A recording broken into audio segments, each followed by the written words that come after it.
and I wanted to do the lover girl. And I was, my husband, I'm sorry. I just wanted you to know that I cannot be cheated. I didn't want anyone to cheat me. I know small people are like that. Don't think because I'm small, you think you can chance me. I expected you to, speak for me. But since you didn't speak up for me, I spoke up for myself. I'm so sorry. And then I was serving his food. We were having eba and vegetable soup. He took the eba. It was one email. Leave me, I don't want to talk. The next thing was on my face. I was like, I dey beg you, you stole me eba. The next thing, what? And that was the beginning. He has this intimidating spirit. Yes. He knows how to intimidate them. They're afraid of him. They're afraid of him. But he says it's not fear. That's his love, his honor, his respect. But I know. And then those children are traumatized. I'm trying to walk them out of it. Any little thing, you see my senior daughter shouting. And I tell her, you don't scream, don't talk at the top of your voice. It's children who are battered that talk like that. So calm down. Nobody is chasing you here. Nobody is scaring you here. She's always screaming. But he wasn't the brilliant person. I was the brilliant person. Graduated with a third class. And I had to force him to collect the results. He would say he wants to be a billionaire. He wants to make money. I'm the one that wants to go to school. See, allow me go to the school. It was frustrating me. How to we reduce ourselves, though? It was frustrating. For the sake of marriage. For the sake of marriage. We reduce ourselves.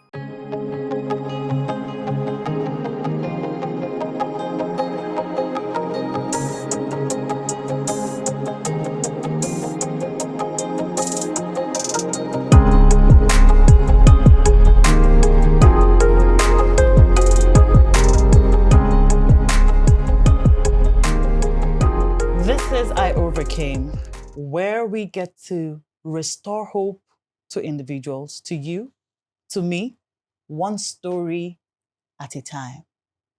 Today, we're looking at a story about domestic violence. When you have had to endure living in an unpleasant and abusive environment, while you have kids for not 1, 2, 3, or 5 years, but up to 10 years, in misery, giving birth to kids, taking care of them, and trying to find your way or yourself in the midst of all of that.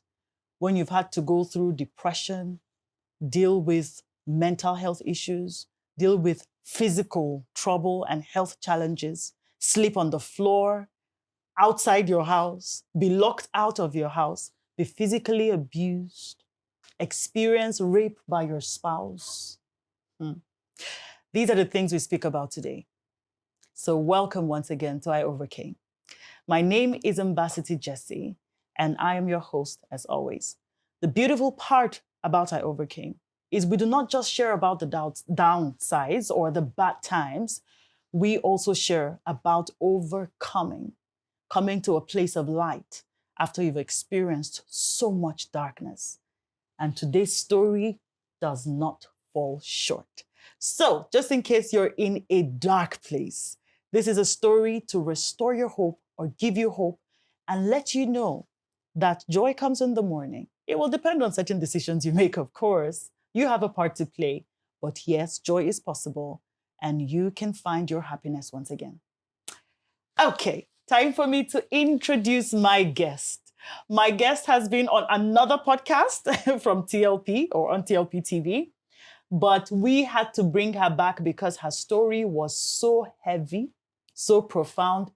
We couldn't really deal with everything or say everything because of the limitation of time.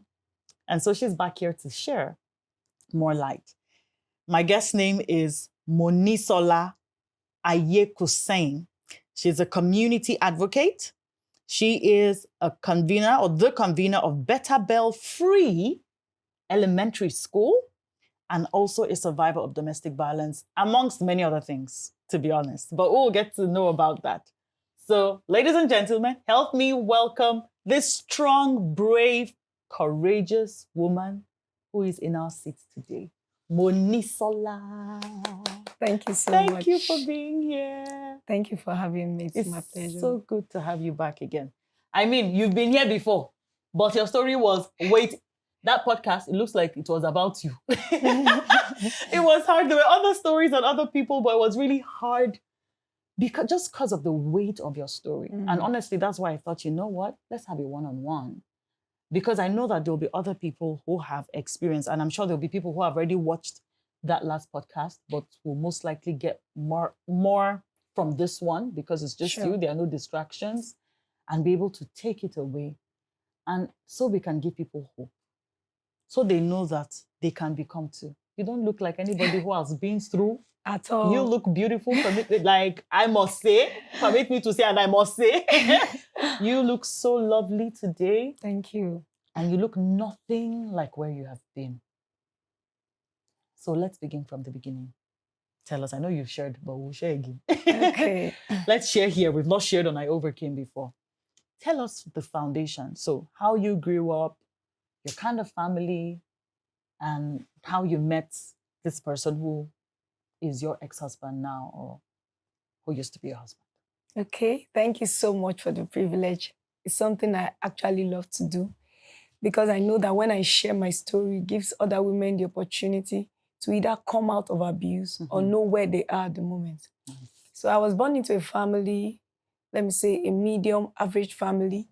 My parents were both civil servants, though my dad retired as a director in the Federal Ministry of Information. But we grew up with a family that they were strict. My parents were strict, and they taught us the way of God.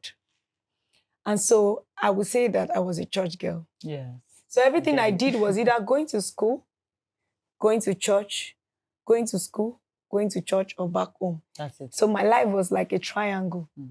So I got into the university, a naive girl, let me use that word. I wasn't really exposed. So I would encourage people that social intelligence is important to teach their children, so that children get to know the right thing to do at the right time, when to say yes and when to say no. Right. So when I got into the university, I'd made up my mind that I wasn't going to date anyone. I wasn't going to enter into any relationship until I was 21. And I got into the university at age 18. So, and I got into the university also through the diploma in Abusive University. So I did my diploma 1 in industrial and labor relations. And there was somebody in my class who was liking me. But I wasn't liking the person because I wasn't just interested, not because of his personality, but because I wasn't just interested in anything called relationship. I was focused on my academics and I was focused on going to fellowship. And so one of those days, he met me on the field. There's a part, we were at the extra campus, they call it Abusive campus. For those who know Abusive University very well. So it's isolated from the mini campus and the main campus. So it was in another town entirely. So on that day, I stepped out of class and he met me on the field. And he said, "Hi, I'd like to talk to you." I said, I knew him, I recognized him, but I pretended I didn't know him. I said, "I don't know you, like, talk to me about what?" I wasn't social, so I didn't have any social skills at all. Right. So somehow, he said, he's my classmate, he would like to be my friend. I said, "Oh, I realize you're my classmate, but I don't want to be your friend." He said, "It's all right. It's okay." Then somehow he went back to my sister because I was in the same class with my elder sister. He became my elder sister's friend.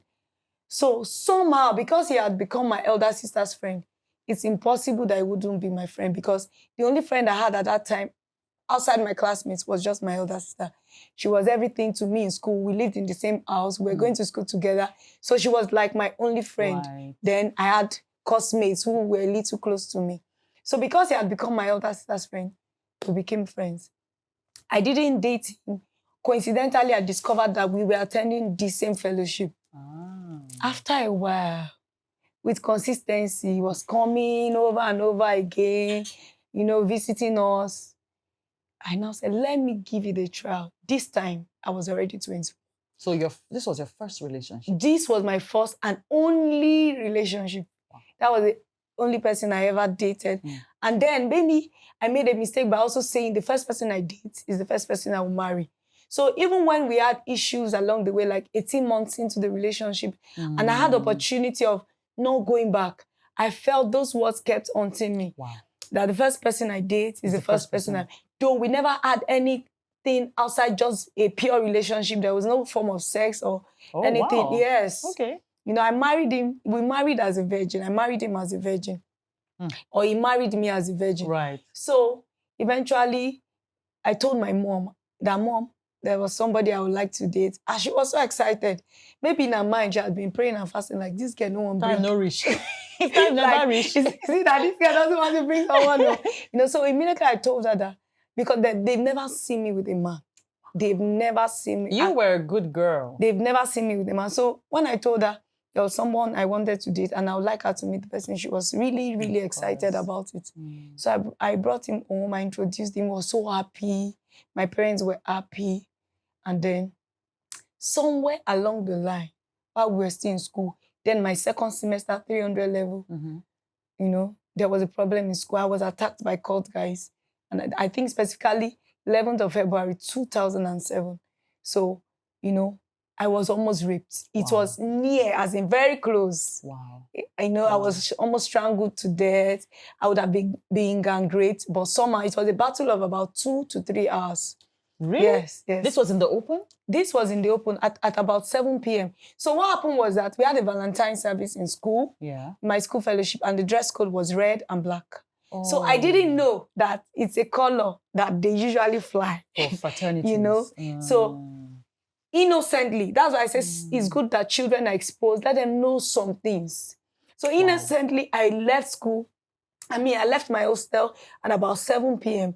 And most times, during exam period, there's always a court clash in school. Specifically that school I attended, Olabisi Onabanjo University. At that time, they were always having clash. So I had no understanding. So when I went out, I was returning at about 8 p.m. I went to return someone's past question because I had given my word. Yeah. And they attacked me. And they were like, who you they fly for? I didn't have an understanding. Waiting the fly. So this point. I didn't have an understanding of what is fly. Sincerely, I had no understanding. Maybe now. Now you but get then, I had no understanding. I was so innocent. Like, I was like, fly. They're like, you the shoe. They spoke all sorts of language that I had no understanding of. And then the guy showed me a gun. And he said, follow me. I started begging. I spoke English. I spoke Ishan. I spoke Yoruba. I spoke all the languages. I said, please, I don't understand what you're saying. I spoke all sorts of language. So he said, if you don't follow me gently, you go follow me the hard way. So in the process of pleading with him, he bundled me. Yes, he carried me. And it was, about throwing me across the fence. The fence they usually have in my school around that time was the very dual fence. So, and then I was carrying braids. At a point, I really became scared of braiding my hair because I was carrying 1 million braids at that time. So one of the weapons he used was my hair. To pull it. Yes. So each time he tried to fling me across the fence, I would try to, I was dealing with him. I would kick his mouth, You had. No, that was because I felt it was my, this was like my last chance. Either I die or I allowed these people. And they were much. They were smoking weeds around the corner. But he was the one who came to attack me. So their intention was to gang rape me. But after a battle of about 2 to 3 hours, somebody came and rescued me. Yes, because I didn't allow him. I was like, I rather die. So at that point, someone rescued me after like 2 or 3 hours. And, they tore my clothes. In fact, they stripped me naked, actually. It was really, even though I wasn't raped, but I cannot forget the scene. Because it was a traumatic experience. So I actually went back home in the group of those people who rescued me. And my elder sister was already screaming. She done the waka waka, She was angry because we don't do that. So to her, it was shocking. Why would you leave home at 8 p.m. and be returning past 12, midnight? So the first person she called was the guy I was dating. That this happened to your girlfriend. And his response was like, there was no positive response. Usually before now, when we have fellowship activities at night, that probably is a video, he will come to my house by 11:30 to pick us, to see us off to fellowship. Right. Now, you had something like this. You didn't come that night. Okay, benefit of that. Let's assume you didn't have the opportunity to come that night. In the morning, you did not come. Then the very next morning, we were supposed to write exam. He was watching. We were in the same faculty. He was in economics. I was in education, but faculty of education. So, I was in accounting, but faculty of education. Right. So I got to school, he was thinking I won't be in school because he assumed she's a virgin. If she's raped and maybe a gang rape, obviously she won't be in school. She'll probably land in the hospital. So he saw me in school and he saw me that I was still normal. And then he began to figure out that this girl wasn't raped because he felt my star lied to him. My star told him she was almost raped. So he felt probably she was covering up something. And then he didn't come to me. I didn't go to him. We didn't talk to each other. But 2 days later, I began to feel the effects of the strangling, the rape. So I had to actually see not rape, the strangling, the pulling of my hair. So I had to actually physical assault, see a doctor. But that was on the 11th. So 3 days later was Valentine, 14th of February. He now called me. He had not spoken to me until 14th. So that was the first sign. And I think the only sign I saw. Wow. He now reached out and said, he would like us to go out for Valentine. And I gave him a piece of my mind and officially called off the relationship that day. Sorry, let me ask. When he called you, he just said we should go out for Valentine. Did he refer to what had happened to you? He pretended like nothing happened. He pretended like he had no idea. He pretended like he wasn't told that I was almost raped. He didn't mention it. And I told him, if the Valentine is the most important thing to you than my life, I'm no longer interested in this relationship. I can tell the kind of value you have for me. And I broke the relationship. And then we didn't talk until I graduated. So this was second semester 300 level. So you didn't speak for like a year? We didn't speak for a year. We didn't speak for 18 months. Because after I graduated, I went to serve immediately. I think I graduated around June. I think I served around August or something. Okay. So we didn't speak for 18 months. But I came over to Plateau State where I was serving during my birthday in September. So it was 18 months because I went to serve immediately and I had spent like another 8 months serving before I visited.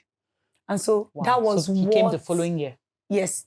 That was where the, reconciliation, it was indirect reconciliation because to me, it wasn't reconciliation. It was just accepting you back as a friend.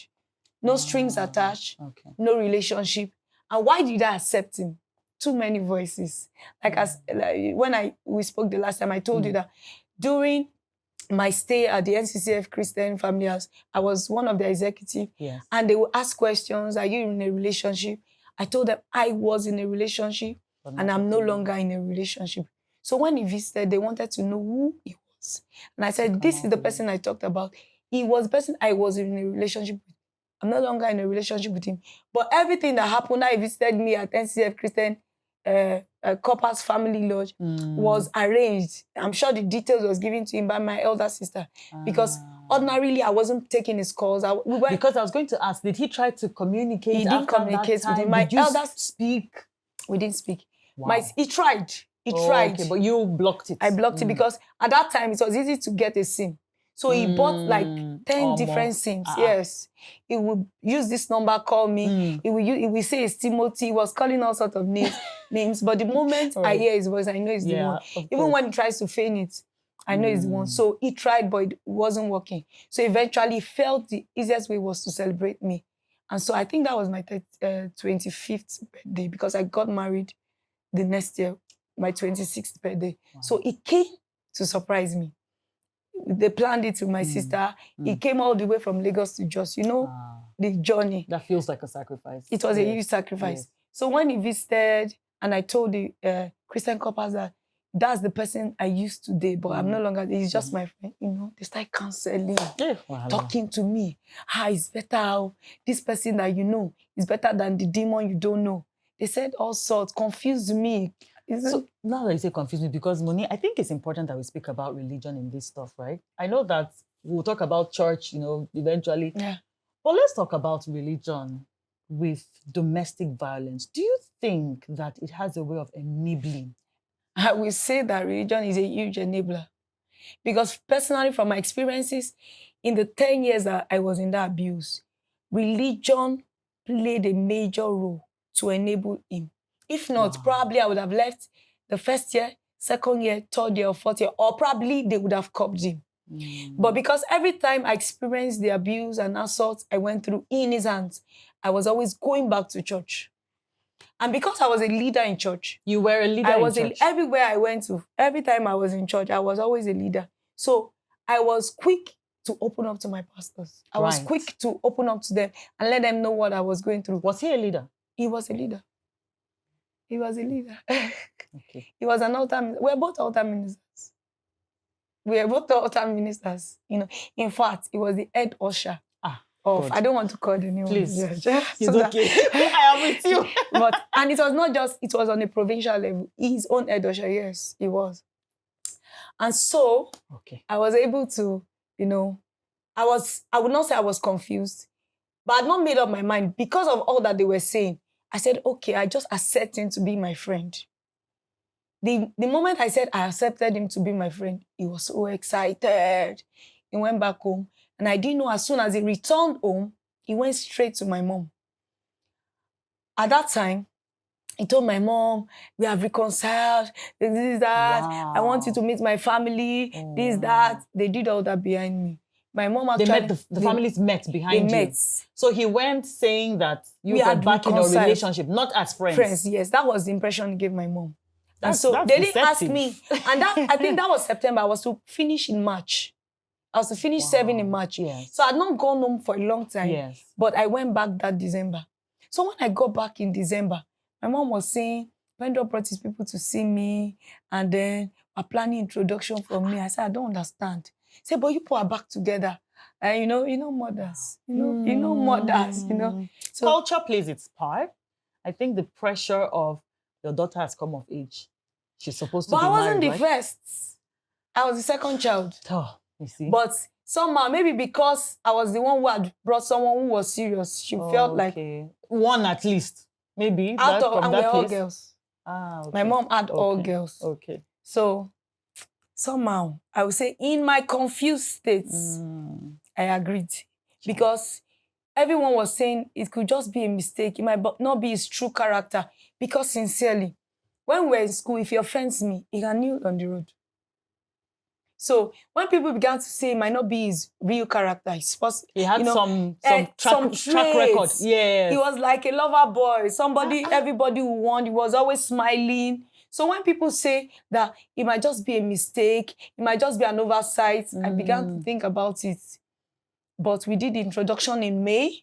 We did the introduction in May of 2010. That was after service. Immediately after service. I finished in March. So we did the intro, and then the introduction was so large. You know, Yoruba wedding. The way my parents expanded the wedding, like, it was introduction, but it was looking like an engagement. It was very big. So in September, we planned to marry. But there was another red flag. In September, immediately after the introduction, I discovered that I became bossy.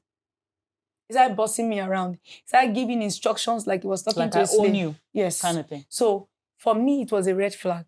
And then I told my mom that I'm feeling we should break this relationship. But my mom was like, after that kind of engagement, what did you do? I said, it's not as if he did anything major that I can point, but he's domineering, he's controlling. As I giving my mom traits, you know, African mothers. She was like, it's really not an issue.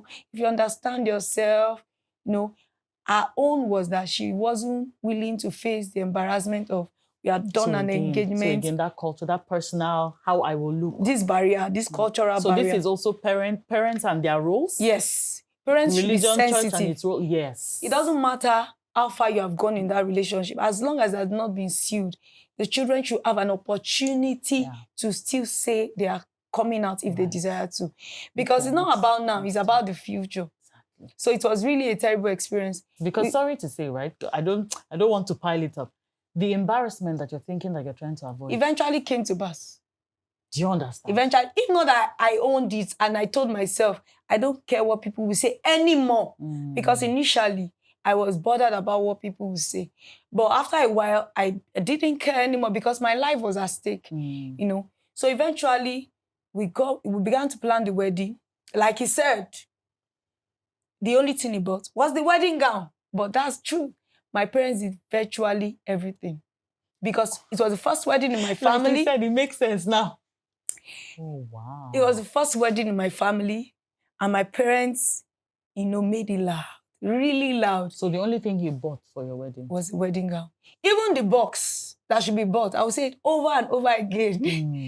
He collected a box from his sister, a bag from his sister, and put the bag locked in an empty box. But you know, as ladies, we should not cover guys every time. You said this the last time. And I'm saying it again. Me. Yes. We shouldn't cover guys. Because I discovered that I started it and I continued in my 10 years of marriage. To enable it. Because when we have to do some things at home, it will not do. I will cover. First year, it will not do. Second year, I will cover. So I covered till I could cover no more. Because that is how you started. That's how I started. That was the foundation I laid. So to him, it was a normal thing. You know, so when people in my culture, those who do the alaga, would usually want to open the box to see the content. There? But I had already told my mom and I insisted. And my mom still said it some days ago that this guy doesn't know how you were slashing the list. I told my parents, I said, are you the one getting married or am I the one getting married? So this list you gave us, we're removing this, we're removing this, we're removing. I actually slashed the list because when we married, he had nothing. So I started, I can't say it anywhere that I started with him on a zero level. So I wouldn't say that I married him because of what he had. No, I didn't marry him because of I would just say it's pure. I won't say it's love now, but just in my naive state. And like you said, this was the person who you were in a relationship with at the time. And you had told yourself, the person who I'll marry is the person.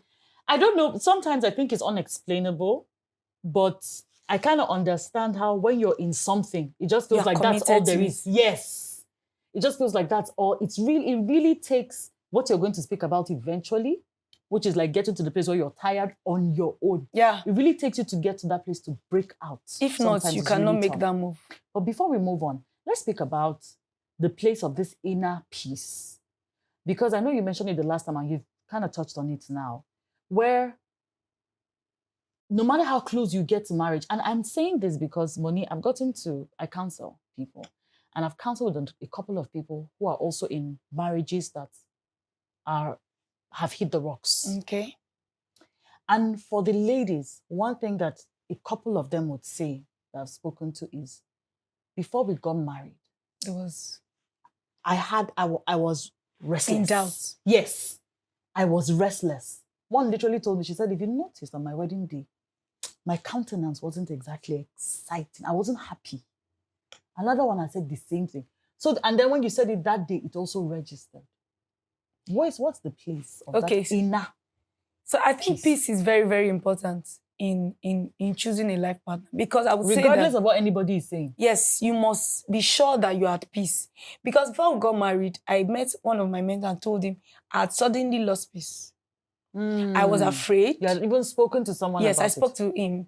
You know, I spoke to my mentor and he said, pray and fast. I prayed really and fasted and I still lacked peace. I wasn't still having peace. But you know, it was getting closer and closer. Pressure. And then a pastor friend, who were both pastors in school, I was a pastor in school, met me a day to my wedding. They came to pass the night on my wedding day. And she said, she's Pastor Titi. She said, if I tell you, Pastor Moni, would you do it? Say, I feel you should quit this relationship now. Serious? Yes. That was like if a voice of confirmation. If she watches this podcast today, she will confirm that, yes, she actually said so. So there was a witness. Yes. So she was like, I don't know what she saw, but she was like, she's just sure that I should not continue. But they knew what happened in my 300 level, and they knew that we broke up. But despite that, a lot of persons still approved of the relationship. Right. But she was particularly saying she feels that I should quit. Yeah, I shouldn't continue. I told her it's too late. It was my wedding night. You know. So wedding night. That was when she was saying you should quit. Yeah, it was my wedding night. It feels like too much. You know, it's hard, but if I actually had the mind and I walked away, it would have been better. Please give somebody the mind at this juncture before we continue. No, but really, it's something I tell people. I still tell people. There was someone who stayed with me for a long time. She was an advanced single. I think she married at 45. She married last year. I still told her, I said, if you have any form of instability or doubt in your heart, don't continue with this marriage. Regardless. Because I told her, from experience, it's better you stay and marry gloriously than rush in and rush out. And rush out. Because again, the embarrassment you think you're trying to avoid now. There's a lot of trauma that comes with it. Even when you leave, and you live honorably, the church is going to stigmatize you. Society will stigmatize you. People out there will stigmatize you. It's because... So it's worse. It's worse. It's worse. But when you have made up your mind as an individual that you're going to live afterwards, no matter what people say, you will still thrive. Let's get into the marriage at this point. And so the problem started on our wedding day, the mistake, the errors, because he put the ring on the wrong fingers. Away, symbolism. So if I was sensitive enough, I should know the wedding band was in the wrong hand. The engagement. But money is not strong enough. I know that for you, eventually became like a sign. But it was a terrible sign because my pastor was correcting me. We are done rehearsals now. We do rehearsals. So we are done rehearsals. How come something you did yesterday night in the morning? So almost like you're eager for something else? Or... And they were screaming, he won, he won, he won. Ben no one. I was, what kind one of? What? One what? And when I inquired, I discovered that he bet on my life that he was going to marry me. This girl, she's proving hard to get. I go marry her. So it was a conquering thing. It was like they say men like to conquer. Yes, so it was a challenge. Yes. So to me, also, I wouldn't say he loved me. Oh, my goodness. I would actually say that probably because I was, in quotes, proving hard to get in school. So maybe I'd bet with his friend that this girl, all these Christian girls, go show them. So it was a way to humble you. But I don't know the definition of his Christianity. Because actually we met in the fellowship. At that time, he was my pastor's personal protocol officer in school. When we graduated and we got married eventually, we were both altar ministers. So I don't know what to say, but he was a Christian. So we got married and the abuse started the very first month. We went for a regional program, and then my region, I lived in Bayelsa, but my region was in Port Harcourt. So when we would need to go for a regional program, they have to convey us as a church to Port Harcourt so we could attend the program. And I was already pregnant. I got pregnant immediately. We got married. Wow. And so I know, even though nobody will know that I'm pregnant, but you as a woman that you're pregnant, you know. So I'd read a lot of books, pregnant care. So I knew that when you're traveling, you shouldn't sit by the tire. You should not, in case, we have good roads in Nigeria, in case the vehicle bumps into a pothole, so you don't have spontaneous miscarriage and all that. So I'd already chosen a very beautiful seat for myself. And I was tiny. If after 14 years, I'm like this with 5 kids. So imagine the way I was. Yes. Yeah. So I was very tiny. Nobody will even know that I'd gone to the university, I'd graduated because I was tiny. But then I was 26. So it's not a matter of I was too young. No, of course so, not. But I had a very small stature. So after the event, we're coming back. Somebody who was on the big side took my seat. And then she won't be older than me. But the fact that she was looking bigger, I now approached her and like, that's my seat. And the instruction is, we're going to maintain the seat we sat on when we were coming. She said, no, she cannot stand up for her daughter's mate. In my mind, like, it's a Lagos girl you're talking to. Don't let me show you Lagos style. With my small nature. And then I really had mouth. But one of the things that killed my self-esteem, because I lost myself, I lost my self-esteem. I lost my communicating with people because of the marriage. I no longer believed in myself. I no longer believed I was worth anything. I felt I was worthless in the course of that marriage. So eventually I insisted that I was going to sit there, and he told me no. He was supposed to stand up for me, but he didn't stand up for me. That was another sign. He didn't stand up for me. And when he wasn't standing up for me, I stood up for myself. I insisted. Eventually, I got the seat. The woman who said I was her daughter's mate stood up. And she was just obese. She was not older than me. So we got back home, and I wanted to do the lover girl. And I was, my husband, I'm sorry. I just wanted you to know that I cannot be cheated. I didn't want anyone to cheat me. I know small people are like that. Don't think because I'm small, you think you can chance me. I expected you to, speak for me. But since you didn't speak up for me, I spoke up for myself. I'm so sorry. And then I was serving his food. We were having a bar vegetable soup. He took the eba. He was warning me, leave me, I don't want to talk. The next thing was on my face. I was like, I did beg you stole me eba. The next thing, what? And that was the beginning. That day. He stoned you with the eba? After stoning me, he slapped me. The thing is that if I'd resisted him or stood up to him that day, it won't continue. But the fact that I was a church girl, I was a Christian girl, I was that Bible wife, that gentle girl, rather than confront it. And you could stand up to others, though. I could stand up to him too, but I was just doing That's what Bible I'm girl. saying. But because of what we're told that marriage is, The Proverbs 31 woman. submit. You couldn't stand up for yourself in this regard. Yes. So after slapping me, what I could do, another mistake, was to pick up the phone and call my mom. Well, can I So blame you? because I called my mom, till tomorrow, it became an enemy to my mom. They were best friends before. If I got that, it's still this same woman that Make things easy for you. But then, till tomorrow, they are enemies. They don't talk. Till tomorrow. Till tomorrow. But was that a mistake really on your part? For me, to him. To him, yes, but to you, was it? Because I told my mom, it gave him the leverage. You say, I go beat you go call your mom, your mama. So every time, it was always, because of that, I will not call my mom. Every time he say, I'll finish beating you. I know the next thing for you to call your mom.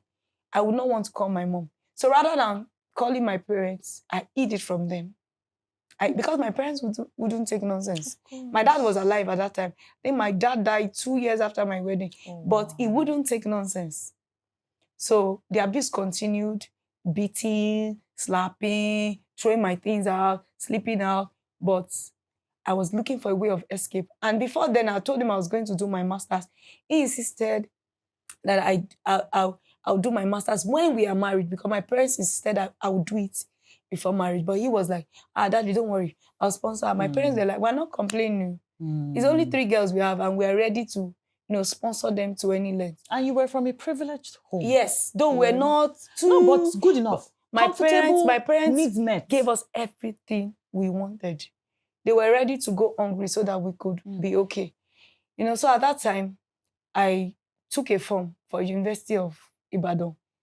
And then when he realized that I'd taken the form, because he was not willing, when he realized I had taken the form, I already had a child at that time. Now, this was 7 months. My daughter was 7 months. I think my marriage was about 1 year plus.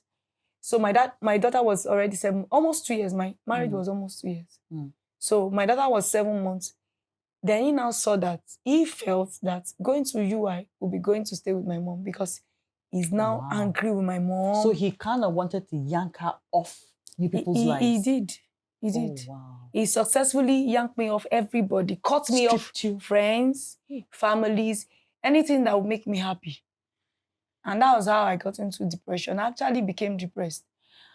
And so he bought the Uniben form. When admission came, UI came first. So I was excited. I was going to UI. He was delaying. I was trying to do my registration. Before I knew, he was the one checking the portal. Uniben admission is that, and you're going to Uniben because his family lives. You don't want me to go to Ibadan that is close to my mom, but you want me to go to Benin and stay with your family. Your family, with his family. And that's what happened.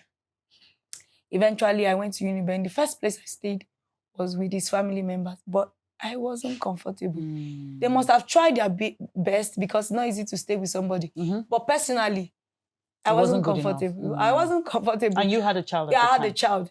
For me, that's not the kind of life I wanted for my child. So, and you couldn't be consistently present because you were going to school. I was going to school, so I would leave my child with them. They were helping me take care of the child. But no matter how much they tried, it's not what I wanted. Right. So I wanted something else for my child. So I rented a place, put my child in a crèche, and my child would be in the crèche from 8 a.m. when I go to school till 5 p.m. And I was comfortable with it. And by 5 p.m., I pick up my child and go back home. And it was okay for me. It didn't affect my academics in any way, because living with the family members too, as a Yoruba girl that was well taught, the expectations were high, and I wouldn't watch them do some things. The time that I would use the reading, I would have to join them to do some things that were not necessary. But because I want to be a good wife, I want to do it. So there were a lot of things I was avoiding, and I wanted comfort for my child. There was something I did, like they had dogs, and I didn't want to see my child around dogs. And there's no way a child will be crawling in the midst of dogs. You will see her with dogs. So I didn't want it. So quickly I rented a place. He was so angry. And for that reason, he did not speak to me till I graduated. How long was from my that master's? Another 18 months. What? Yes. He didn't speak to me. I spent 18 months in University of Benin. Was he checking on his child? He was not checking on his child. He was not sending anything. My mom took care of my baby food, school fees, everything, rent, everything. It was my mom who took the responsibility. My mom, she's a hero. Wow. So no matter how much that sometimes I feel that if she had allowed me quit when I wanted to quit, I can still say that my mom is a blessing. She made up because for it. even on this journey of being alone, because that first year when they discovered that I was already in abuse, they started telling me to come out. My both parents. So the first time I left, though for a few weeks, was after my graduation from my master's program. Immediately I graduated. So after this graduation, yes, we are not talking. We're not talking. So you went to So my your family. parents were already in the know because they were the one bringing the money for baby food, and my daughter was eating plenty enough. So my dad gave the instruction: as soon as you finish, come home. And that was what I did. I took my daughter and I went home. And this time he realized. He came with his family. Some came from Ibadan, some came from Austria. They came from all over the world to come and beg. And he promised, they prostrated the second time. And he promised that it will not happen again. He will not beat me again. He will be a good husband. And I went back. So let me because say. I was in love. You were in... Stop. She been in love. Let's call it love now. I was going to say, when he realized, so he didn't speak to you, but when he realized that you had gone back home, then he saw the need for him to come.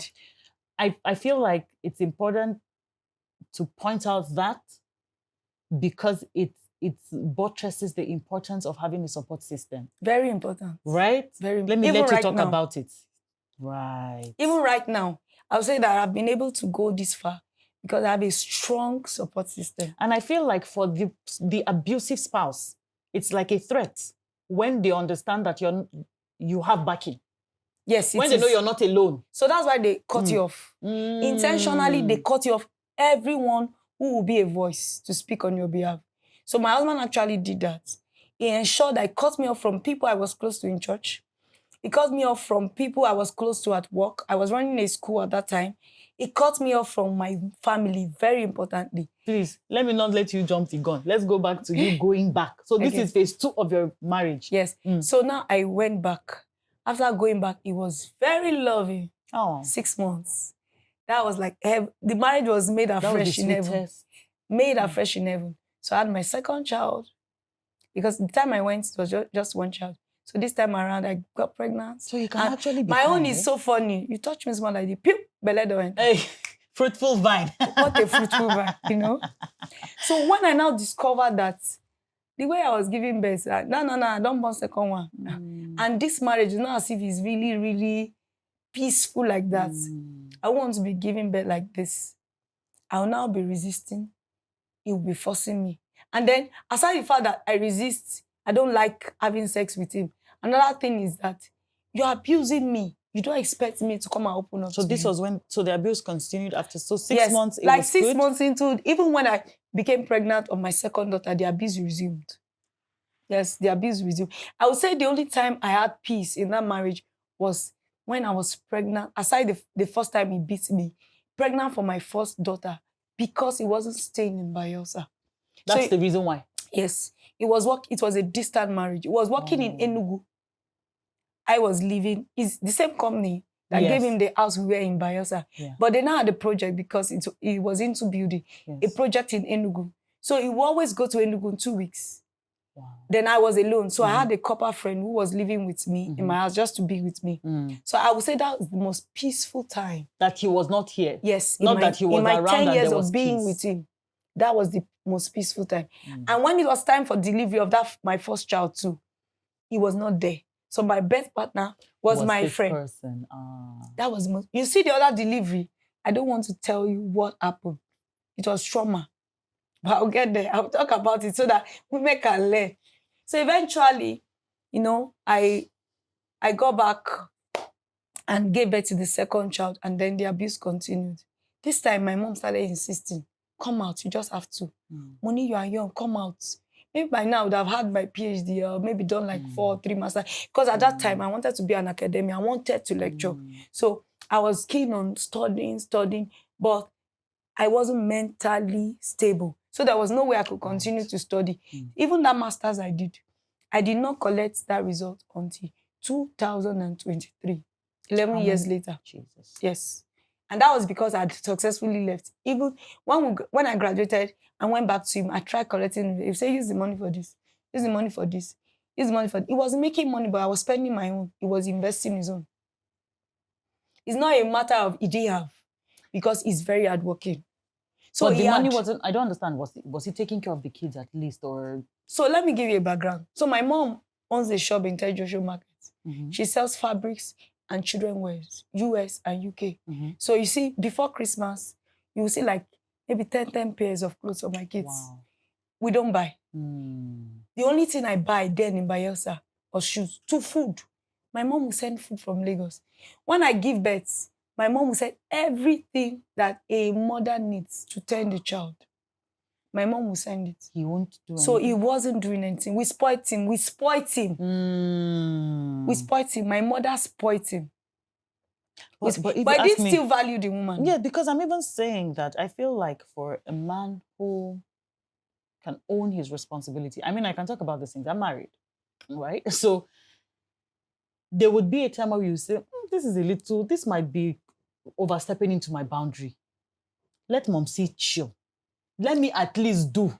Or even if she's sending, let me still. For where? Do, because I think it's the place of the ego of a man as well to just. He was excited because he was using his money to buy landed properties.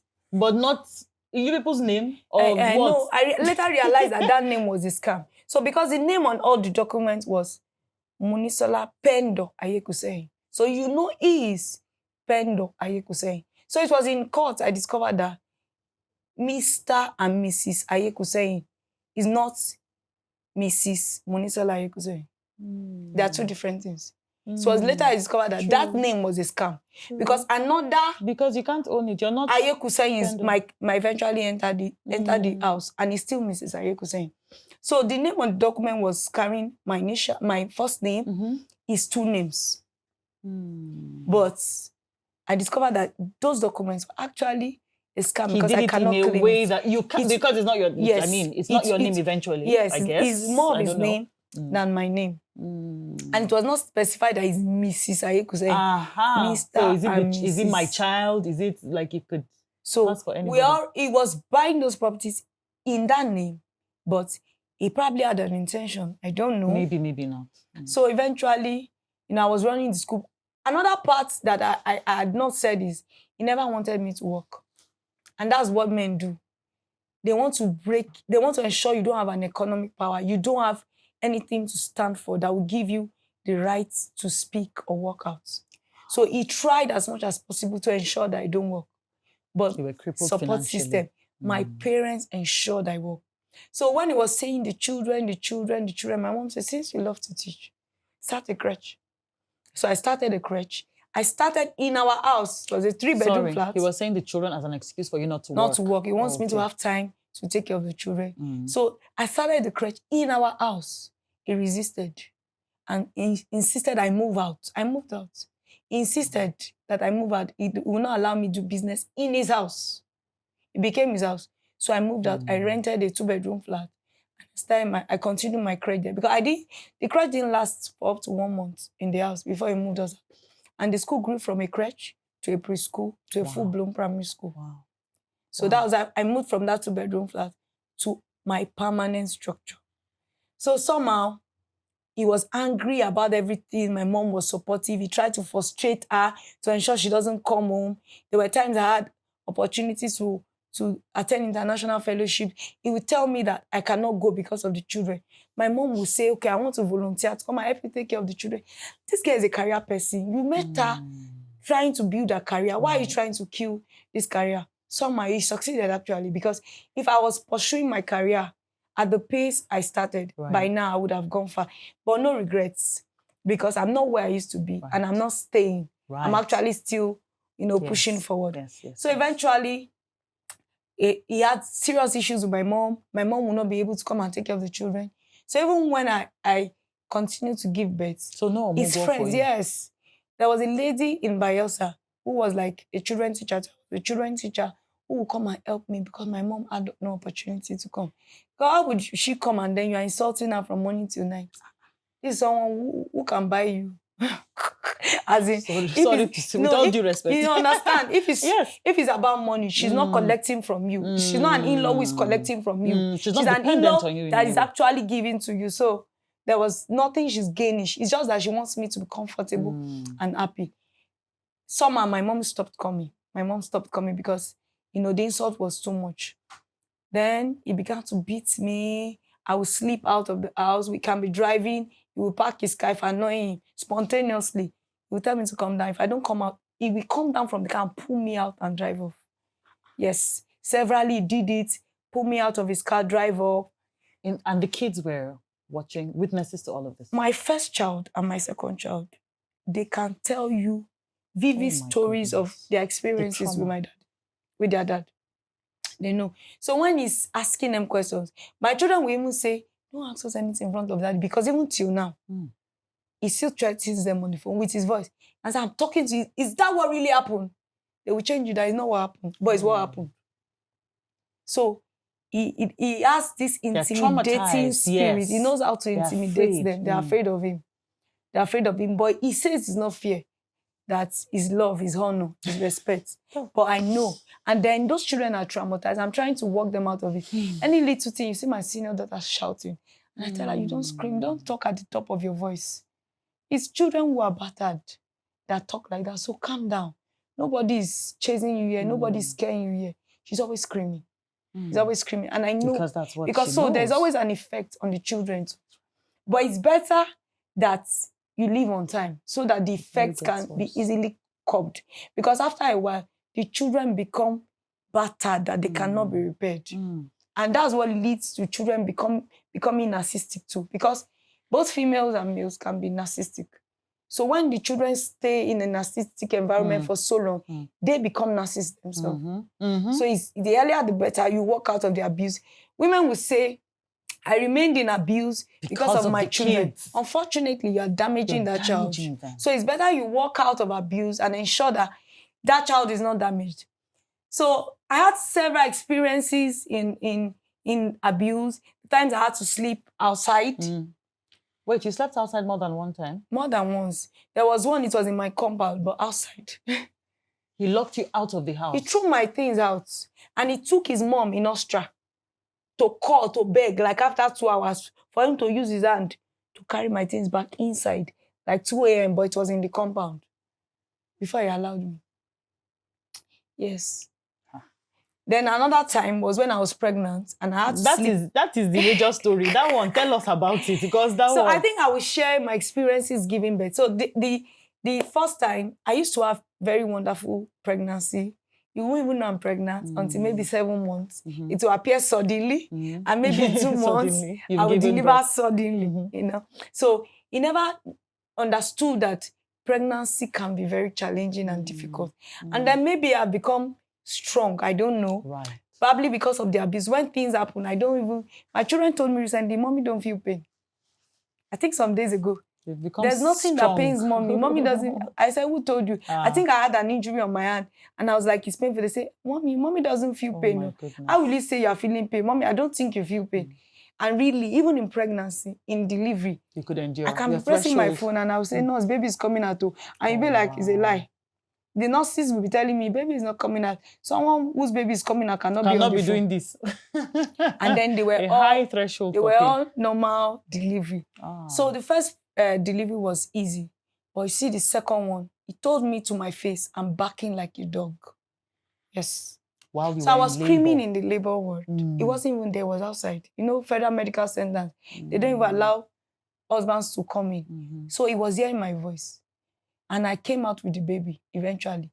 All he would say was like, were you the only woman there? See the way you were screaming like a dog. After you had given birth? Yes. Wow. That was the first. And then before then, I usually prepare, like I said, I used to gather my money to pay for my delivery. I don't want stories that touch. So the spoiling was long. I really spoiled him to delivery. So when I'm buying my baby things, I buy my baby things. I buy my baby things. So the moment I start buying my baby things, there's always an envelope in my bag. I'll be putting money. And God helped me. There was a specific amount for delivery, Federal Medical Center at that time. It was 14,500. I will put 30,000 in the envelope in case of maybe any other extra things. Yes. So all my children were born Federal Medical Center in Yenegua, except the twins that were born in the Cookie Hospital, is the state's hospital. Yes. So I was always keeping my money because I don't want someone to say I didn't have money. So now the second one, he told me I was barking like a dog. That word never left me. Can't. Now, after giving birth to that child, 8 days later, we're to move from the house we're living into another house. Just 8 days on the day of the naming.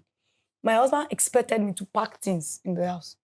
My mom came for that Omugo. And that was the last time my younger sister and my mom decided to come to my house. Because my younger sister cried her eyes out, like, is this what marriage is about? So my husband said I was going to be moving things with him. And my mom said, it's not possible. This lady just delivered. She can start bleeding suddenly. Yes. Anything can happen. Forget that. So women, don't be forming that you are too strong too. Because another lesson for us. Some men can get used to it. He got used to it. Yes. Like, because the moment I deliver and I come home, in less than 2 hours, I'll be in the kitchen, I'll be everywhere, I'll be on the road. Like, I'm one very, very strong person. I don't feel it. You will not be saying, you should say, now this woman born. But she the one that was pregnant. You won't want to believe. And so and then expected it to be like that. Like that. And so I don't really carry my children around too. I taught them staying in the courts. So most times you won't even know that I'm nursing a child. So when he told my mom I was going to pack things, my mom said I'm not going to pack. He now said he's going to leave everything that belongs to me in that house. Yes. So I was forced to. My mom had to help me. And then I had sewing machines. I was a very skilled person. Only me. I was into baking. I was into sewing. I was into craft. I was making, I was a milliner. I was making arts, fascinators. When I was in school, I used to say I was going to have a vocational center where I'll be training young women. I eventually didn't know I was going to land in humanitarian service. There you are. You know? But this is where I am, and I'm glad I'm doing what I'm doing. So I had a lot of machines, sewing machines, and you know they were heavy. They were heavy. So I had to pack it because he actually left it. So he was actually clearly disrespectful even to your family. Openly disrespectful. Very disrespectful. Openly. He wasn't hiding it. He wasn't hiding it. And he was doing that to ensure that they don't come around us. He was doing that to ensure that he caught us, so that nobody is close to me. He can manipulate me, can gaslight me, so that he can control me the way he wants. At this point, I was gradually losing my self-esteem. Though I was enlightened, but I no longer believed in myself. I couldn't talk where people are anymore. When people are talking, I'll be hiding my face. Because he would tell me there was nothing good about me. He kept saying it. And you know, there's power in words. Repetition. Yes. He kept saying there's nothing good about you. Don't think you're intelligent. You're not. Wow. Don't think you're this. You're not. No, he kept saying it. But he wasn't the brilliant person. I was a brilliant person. Graduated with a third class. And I had to force him to collect the results. He would say he wants to be a billionaire. He wants to make money. I'm the one that wants to go to school. See, allow me go to the school. It was frustrating me. How to we reduce ourselves, though? It was frustrating. For the sake of marriage. For the sake of marriage. Reduce ourselves. When I now got the master's degree, he wanted to ensure that he doesn't see the light of day. That degree doesn't see the light of day. So I had my third child, and I told myself, it's enough. I can't be in abuse and be pregnant again. I wasn't happy with myself. Like, how would I be giving birth? Because anytime I tell people I'm in abuse, even the people I was reporting the matter to in trouble, like, but they born. But they have sex. You are still sleeping with But then, unfortunately, the sex was rape. Oh my goodness. But not everyone could understand. Of course, from the outside, it seems like, but then all is good and fine. I was always smiling, no? Anytime I see people, I will smile. But when you look deeply, you will know that I was going through pain. Broken. For people who could easily discern, when you look at me at that time, because I was emaciated, you will know that this person is not happy. She's only feigning the happiness. So I got pregnant for the third child. This time around, he insulted my destiny. I think, okay, yes, my first and second child was in FMC. My third child was in Detekoke. I cannot forget, as I'm talking to you, I'm remembering that scene. How he insulted me. I got to the hospital and they said it wasn't time. I mean, that the labor had not progressed. I think it was like 2 centimeters. But the date on the scan was saying that it's going to be like 3rd or 4th of November. Okay. And the baby was coming on the 30th of October. So that was where the problem began. He said, how will I tell him suddenly? because it was out of job at that time that I'm in labor. In my mind, like, how would you do they used to time labor?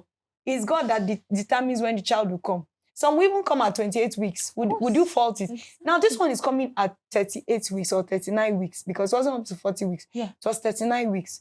And it was your fault that the baby was coming earlier than And that was planned. where the abuse started. So he put the other children in the car because they were still young. Mm-hmm. They were just 2 years interval. Mm. All my children were 2 years. So he put the other 2 children in the car, put a mat in the car, and insulted me from home to the hospital. So when I got into the ward, they told me the labor had not progressed. Madam, go home. In my mind, I'm like, go home with the insult that I was experiencing. Waiting. So I told them I'll go and wait at the reception. Oh, wow. So when I waited at the reception, they said, you are not here entering the labor. They said I should go home, but I said, I will not go home because our house is actually far from the hospital that will hang around. He said I should come and stay by the car. I entered the car. That's how this insult began. From 8 p.m. Stay by the car sounds like a good thing. And then insult again. Till 2 a.m. when the labor eventually progressed. From 8 a.m., he was talking, insulting. My children were sleeping in the car and he was insulting me. Eventually, God helped me. As usual, I will push, boom, the baby will come out. And then I went back home again. And I told myself, never again. I will not get pregnant.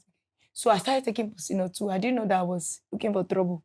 Anytime we have sex, I'll take Posino too. Anytime we have sex, I'll take Posino too.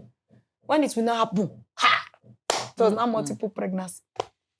But I was so angry with myself, like, because I became like a fool. I became like an illiterate. Like, how would you be letting this happen? How will you be getting pregnant like this? But this time, it was 4 years after. 4 years after the third. Oh, yes. So some time had passed. No, so some time had passed. So this was 6 years in abuse before twins? Yes, before the twins. So I was already 6 years in abuse. And everyone around me was saying, come out. My parents particularly. So after you had the twins, you stayed for what? Another 4 years? No. Okay. Before the twins. Okay. 6 years in abuse before the twins. Because the entire 10 years in abuse, I had the first one, 2 years, second one, another 2 years, the third one, another 2 years. Now I was pregnant again. Okay, so you had a couple of years before the twins. The twins. I had 4 years before the twins. So that's 10 years. Yes. That's what you're trying to explain. Yes. I had 4 years before the twins. So now, it was after 4 years I got pregnant for the twins. But I wasn't happy because I thought I'd ended it. And for those 4 years, abuse was a constant. This time around, he would forcefully sleep with me. There were times where he would beat me up, force me, sleep with me, and I would faint. He would lock me up in the room, go and sleep in another room because then we had moved to our own house. Sleep in another room. Whether I die or I survive is my business. He will leave you fainted. Yes. And I will, you know, when Yoruba will say, Dakudaji, you die and resurrect by yourself. So that was what happened. You know, my children experienced it. Sometimes they'll be crying and shouting, Daddy, leave mommy. Especially the first. Who was older? The first and the second one. So when I got pregnant for the twins again, I was angry with myself. And for 7 months, I didn't even go to do a scan. I didn't do a test. Because you didn't want it. Because I didn't want it. But then I hadn't known they were twins. Even multiple. So I wasn't happy with myself. I was ashamed. I would say it. No, I wasn't ashamed because I went outside to get pregnant. No. I was ashamed because I know that I'm living in abuse. And you're still giving birth. Still giving birth. It's almost like you're not learning. Like, I don't have sense. Yes. People will be saying, and you say this man is beating you. This man is controlling, domineering, and you are still giving birth. Like, even when I go to my pastors and say that he's abusive, but you know, they get belly. Like, no, how do I explain that it was a rape? It was always and that rape. Was from rape. It was pretty much. It's always rape. I would say that the first and the second child, normal. Yes, but from the third child, it was forceful sex because I will never agree to it because you are abusing me. Don't expect me to open my legs. So you're not even emotionally connected to this person Nothing anymore. connects me. Like, women will say, they can't stay without sex. Why? Because my definition of sex is abuse. Yeah. My definition of sex is rape. So for me, you have liberated me from that abuse. You know? So to me, at that time, I wasn't interested. So every time he wants to have his way, and he had high sexual drive. So every time he can't control himself, he will lose it. And my anyhow goodness. he wants to get it done, he will ensure that he gets it done. You And so mentioned the last time there was a time that your underwear was torn or something in two like pieces. And that was when I made up my mind. I'd left in my mind after that night. I told myself, this is time to exit. But Was then this after the twins or before? I was already pregnant for the twins. You were pregnant when this happened? Yes, I was pregnant for 7 months. I started spotting at 7 months consistently till I gave birth to the twins. I started spotting and I started having false labor. So when I'm moving and I feel like the babies are about to come out, you see me always holding my under, always holding. So eventually when, it was time to give birth to the twins, I begged him. I said, please go and stay with the children at home. I'll be able to give birth on my own. Because you didn't want the abuse. I don't want abuse. You didn't want... because I had pregnancy-induced hypertension. I had edema. My legs were swollen. It was already a high-risk pregnancy. I've experienced trauma a lot in that pregnancy. It was that period I slept in the school. Let's talk about that before we get to your delivery. 7 months on one of those days, I usually attend when women pray. Because I was still that church girl, and I'm still the church girl. Which is fine. It's okay. There's nothing wrong with that. So I was attending when women pray in Yenego at that time. Everybody in when women pray in Yenego, even if they watched the podcast, they would not, because they knew. They knew that you were being abused. My husband would trail me to the fellowship. Because he doesn't want me to come to the fellowship.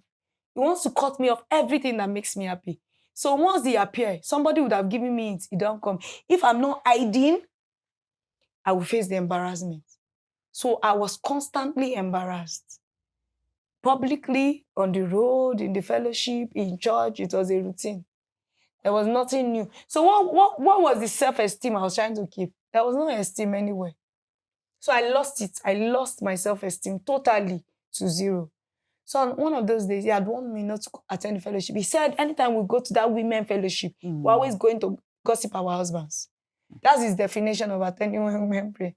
So immediately, he went to my school and asked my staff and said, where madam go?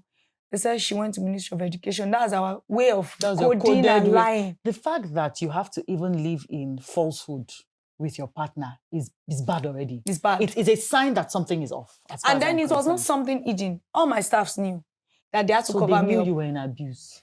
Everybody knows. Oh God. Because even if I carry back, somebody on my street will say, where did they go? And before 2 minutes, my husband would have heard that I stepped out with a bag. So you had spies or what? He had spies everywhere on where we were staying.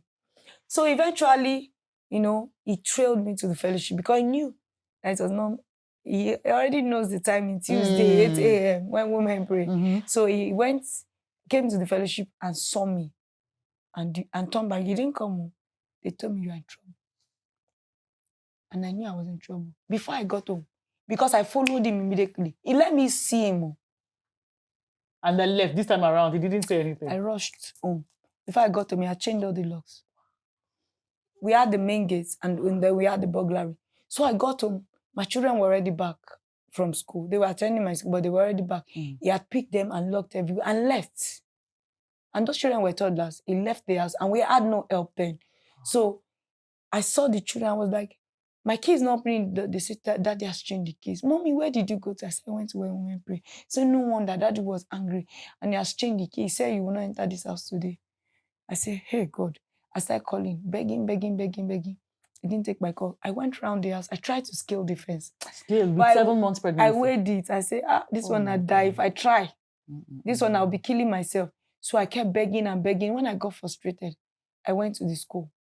So from the school, I started sending text messages, scoping him, psyching him, saying all sorts of things to pacify him, my husband. Insulting yourself to suit him. Yes, my husband, you are the best thing that have happened. I said all sorts. The man did not respond. I stayed there. School closed. 4 p.m., 5 p.m., 6 p.m., 7 p.m. It became dark. I didn't eat. I was 7 months pregnant. 8 p.m., 9 p.m., 10 p.m., I took position in my office. Lay on the floor. The school at that time was interlocked. I laid on the bed floor. With nothing? Yes, because it wasn't really a big school per se. It was a growing school. So we're really not, we are not, but we're just started. I would say that we're just beginning to find our foot. So I laid on the floor. No wrapper, no nothing. With mosquitoes everywhere. And then around midnight, he sent a message. that I can come home. I 12 replied. midnight. And I told him I can come home. I'm so excited. Thank you for forgiving me. For come and pick me. I told him to come and pick me because out of fear, sincerely, I was so excited to go because not comfortable. Because at that time, I can't even turn properly. The pregnancy was very long. Imagine how double pregnancy would be. So sleeping on the floor was enough trauma for me. And you mentioned about the environment where your school was. Because it was on the road. The school was on the road. And then a lot of things happened. They tried to bunker around that area. There can be military people coming to shoot, trying to scare them up. And even trailer can run, because it's on the road. Anything can happen. Right. And maybe if a trailer loses brake or anything, it was dangerous. Because at that time, we too were planning to move the school from there because of the threat. So imagine me sleeping. I wasn't really sleeping. I won't say I slept, but I laid down there till morning because he refused to come. So you said he should come get you, and he didn't come. But he said he wasn't coming. He just wanted to fulfill all righteousness, to say, because it was a message, he sent to me that I should come home. I was the one who didn't come. The very next morning was when I said I stumbled on that lady on Facebook because I'd become depressed. I'll be walking on the road and I'll be talking to myself. Sometimes I feel like, let me just walk into a moving trailer. Let it just crush me. And I have no meaning for life. People will say they were living for their children. At this time, I wasn't even willing to live for any child. For anyone. I wasn't willing to live for anything. I wasn't willing to live for purpose. I wasn't willing to even live for my mother that was caring for me. I wasn't willing to live for anything at all at that time.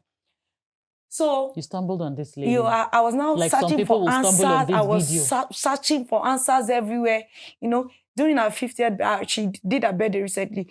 The words I spoke to her was like, "Thank you for saving me," because she's like a savior. Though it's not a support group, it's another support group she belongs to.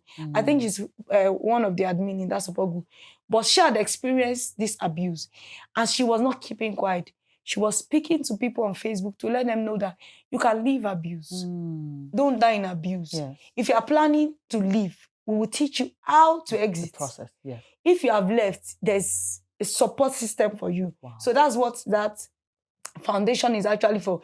They guide people on how to leave if you want to leave. If you need a support system, they are there for you. They are there to encourage you. And then the women are doing well. Yes, these women are not women who left abuse and are back to square one or square zero. No. You need to see a lot of people. One just ended a PhD recently. They are improving in their career and ensuring that they are not stopped. So when I met her, she talked about narcissism. And when I read... That's the video you saw? Yes. When I read those things, I was like, these are the traits I see in this man. So I reached out to her. And I chatted her and said, please, these things you talk about, I'm experiencing in my spouse. And she said, we should up on the call. We talked. And then when I shared, she laughed. I said, you are married to a narcissist from all that you have shared. What's the state of things? I told her, I said, right now I just had children. I think it was after I had the twins. Oh, so you had gone back? No, I had given birth. I'd gone back home. Gone back home. I'd given birth, but they were babies. Yeah, they were babies. I just had twins, Was it after I had the twins? Because 2020, I'm trying to remember if it was after I had the twins, because it took me 2020 to plan my exit. So it took you like another year? It wasn't immediately. It wasn't immediately I met her. Oh. It wasn't immediately I met her. So I had my twins in 2019. I had my twins in 2019. So the whole of 2020 was the time to plan. Process. Yes. So we began to talk. I joined the support group. And then because I used to feel my husband had cloned my phone, because he has an idea of everything on my phone. I don't know if he cloned it, but I don't know if he knows everything. If I make a call, he knows who I spoke to. So I'll be wondering. So I became very, very careful. So they started they will give us different codes to like occasionally use this code on your phone to be sure that nobody is monitoring, God.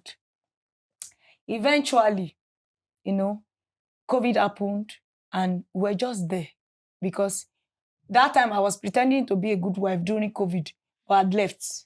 Mentally? I'd left. So after that night, like you said on the last I'd left. After that day? I'd left. But I was not doing good girl, not to give him an idea, because after leaving that very first time, I made several attempts to leave, but they would beat me back home. So I knew that my style wasn't working. Wow. So I followed the lessons and the teachings they were teaching me in that support group. So I pretended after COVID, I packed my things to school. Like I was taking things, the things I took home from school to the school. I packed few things. I didn't take anything. I just took my certificates and a few clothes for my children because I knew that even if you throw me in the wilderness, as long as I have life, I will survive. So the most important thing for me at that time was just take the things that matter to you. My certificates matter to me. And then a few clothes. And so I just opened up. For the first time, my parents didn't know that I was planning to leave. In this 1 year I was talking about. But I still believe my parents planned the exit. Oh, wow. It will probably be hearing on this podcast that my parents had no idea until 1 week to when I was about to leave. Yes. That was when I told my mom, I want to leave. Immediately she heard like this.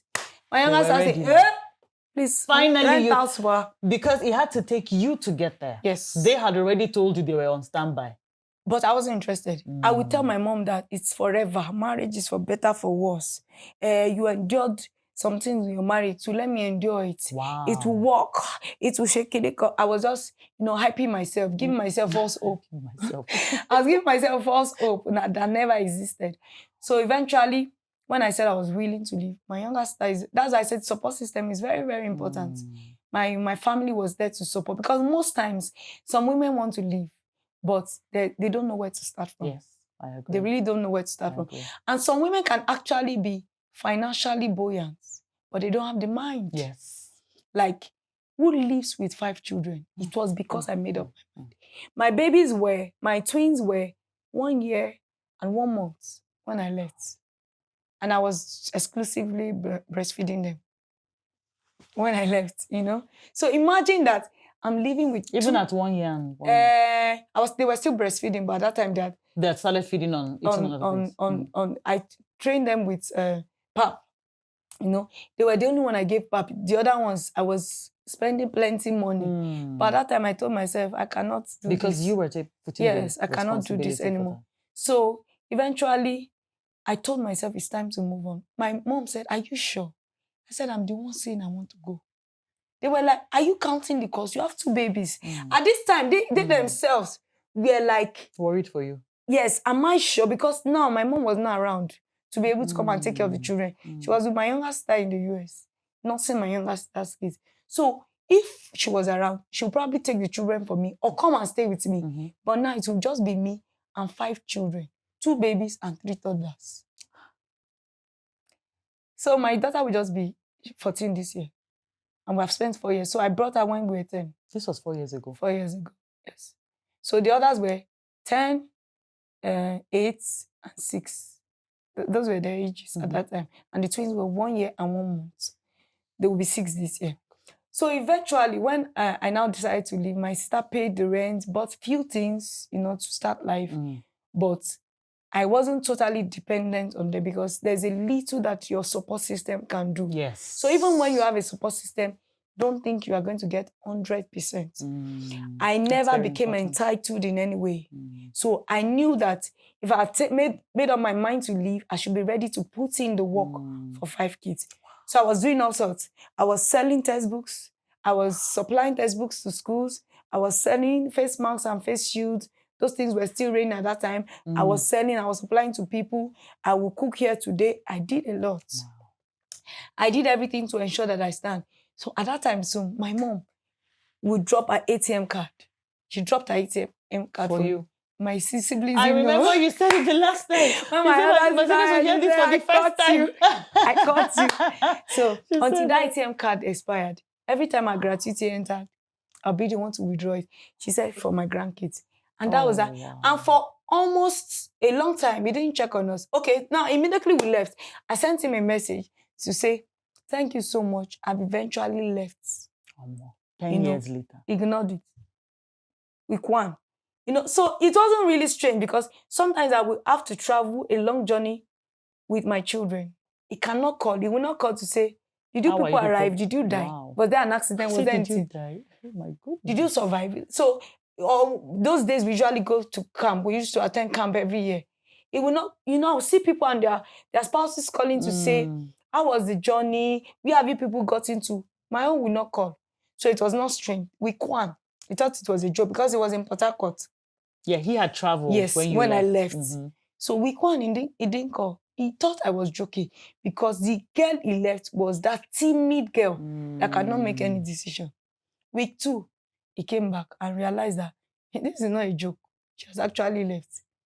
And then he started doing all sorts. And because of the kind of church I was attending at that time, it's interconnected. Wherever you go in this Nigeria, as long as you enter one, the others will know. They will track. And because it's an usher, they know how to know. And so, provincial. And then I continued with my foundation work. I wasn't running the school, but I was still doing advocacy activities for my foundation, Better Bell Foundation. One of those days, I foolishly did an activity in a church with the name of the church. The signboard was shown. Oh my goodness. And so that was that. It tracked us with the directory. That church has a directory that you can easily track all the parishes. So it tracked it and it reached the church. Unfortunately, I was living in front of the church. That was how I reached That's how he found my first house in Kuje. I think that was the first time he saw us was after 2 weeks. That was very quick. It was quick. Yes. So when he saw us after 2 weeks, it became a threat to me. I was scared. But they encouraged me in the church. Nothing will happen. But then everybody now knew my story. And the stigma started in church. But I just managed the situation. And after 1 year, I moved. I moved from that house. I moved to Lugbe. Somehow, my body was doing me somehow again. That he might know where he already knows because started telling me the address of my children's school. Wow. Started saying a lot of things. Then maybe because I'm a social media person, I don't know how to hide some things. Yes, I would have been trying exposed. To somehow something would just give me out, Yes. So immediately he knew the children's school. I left Lugbe again. So I moved from Kuje to Lugbe and Lugbe to Kuba. He eventually knew all this because you were trying to get away. I was trying to get, because I'd left him, but I was still in his bondage. You were in his bondage because you were still in the fear. No, I was really in his fear. Because he would threaten me, he would say all sorts. Then fear of coming to kidnap the children. I call it kidnap because as far as I'm concerned, if he takes my children today, it's kidnap. Not willingly. So when I got to the point of I moved to Kuba, it tracked me to church. Now I'd left the other church because I couldn't cope. Though that was a church I attended for 21 years. But the fact that the stigma, their attitude, and these were the same people that I was in abuse, they didn't, help me leave. They were rather saying, stay. Eventually, when I left, they said, thank God you took the decision on your own. That we wanted to tell you, but it's just that we cannot tell you as pastors to leave. So if it was their children or died in their abuse, I would join the statistics of other women who died. Had led to death, exactly. So they wanted me to leave, but they said professionally, it's not ethical to tell women to leave. There's a problem with that. There's a problem. It's ethical, whatever. It's a religious problem. It's a serious problem. Yes, there's a problem. It's a serious problem. Though they tried, they would talk to him occasionally, they would warn him, though they never suspended him.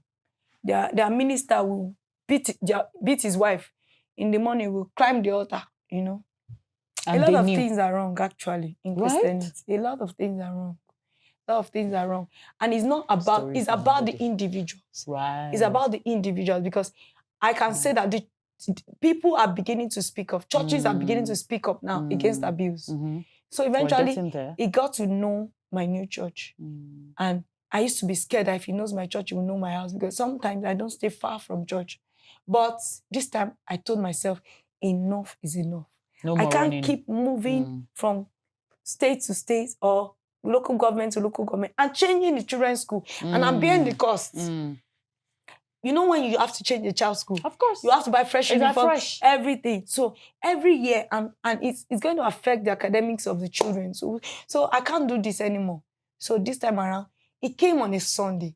And the security in my church, the church I attend now, is very tight. Good. And it came on a day he wanted to start showing himself and bragging. And he was willing to fight it. It was the security that put him. and put him in his place first. They put him in his place first. Allowed me go home with the children. I'd gone like hours, let me just say almost an hour before they released him to go. So even if he had wanted to trail me, there was no way. So immediately after that incident, they cancelled me. Good. So afterwards, I first went to NAPTI to officially report the matter. It was NAPTI that now told me they cannot do anything except I go to court. That if I've been with these children for 3 years, I deserve to get custody of the children. Kids. So I shouldn't be scared because most times we're always scared of, would they give the man the child? Because most times it favors the man. It actually favors the man. So women, because a lot of persons have said it in that support group, when they go to court, it favors the man. But in my case, God was faithful. It didn't favor him. So I eventually will not think, how would I pay? Because is it the money I'm gathering to pay tuition fees, to feed 5 children? I'll start using to do court case. God was faithful. I got my case 100% free. From NAPTI? Not from NAPTI. The person who handled my case was one of my pastors. Free. From your new church? From my new church. So it's not about churches. Not about the church. Like you said, it's about the individual. It's not and about he did the not church collect system. a dime. Sometimes he won't carry me for free to court. Oh, wow. And the case was as quick as possible. You said that. So within 1 month, we're done. And you had the custody of your kids? I had custody and I was divorced. So now what would have been a barrier was terms of settlement. And I knew that if I begin to ask for, I want 1 million, 2 million, it's going to drag. Yes. I already got the counsel that those things are the things that actually make it drag. So we asked him, what can you afford? He first of all told me he can't, just to deny today again that I lied. He said just to deny again. He first of all told me that I message. should withdraw his children and take them to public secondary school. Children who have because never that's what he can afford? Or what? He said that's what he can afford. Maybe he said 20,000. I don't know how much he even called. And so the lawyer told him, even if you have to pay 20,000 school fees, that's 100,000 for 5 of them. She has insisted, because I insisted that my children will not go to public secondary school. I'm a teacher and I know what happens there.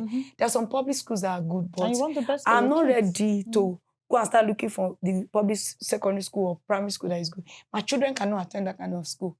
So I said I was willing to bear the cost. So since he said he wanted them to be withdrawn, that was how we arrived at 100,000 for school fees for 5 children. And guess how much is welfare for 5 children? 6,000 per month. 30,000 for the 5 of them. So the children are feeding on 30,000, and he is not consistent with it, and he's still making out. So that was the terms of settlement. 30,000 per month for feeding. I'm saying it now so that we hear very well. I know where this is coming from. 100K for school fees. So we now even talked to him. I not told the lawyer that I have a school, and he has leased, because he closed the school spontaneously. My 7 years went into a drain. Yes, the school that you left. Yes, he closed it. I put in an administrator. He said he could not work with the administrator.